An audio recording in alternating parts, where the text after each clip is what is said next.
Taunsa news में अहम खबर से आपको आगाह कर रहे हैं। डीएसपी तौसा बख्त नसर की सरबराही में अमन व अमान के हवाले से तौसा शरीफ में फ्लैग मार्च हुआ। फ्लैग मार्च में डीएसपी तौसा कैमरा, SHO city Taunsa, incharge traffic, Haider squad और डॉल्फिन फोर्स के जवान थे। इस मौके पर डीएसपी तौसा बख्त नसर का कहना था, फ्लैग मार्च का मकसद शहरियों में एहसास तहफ़्फ़ुज़ पैदा करना है।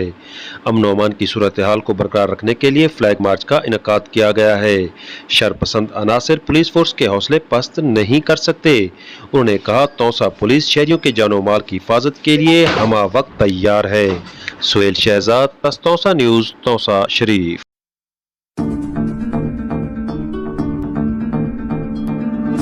पाकिस्तान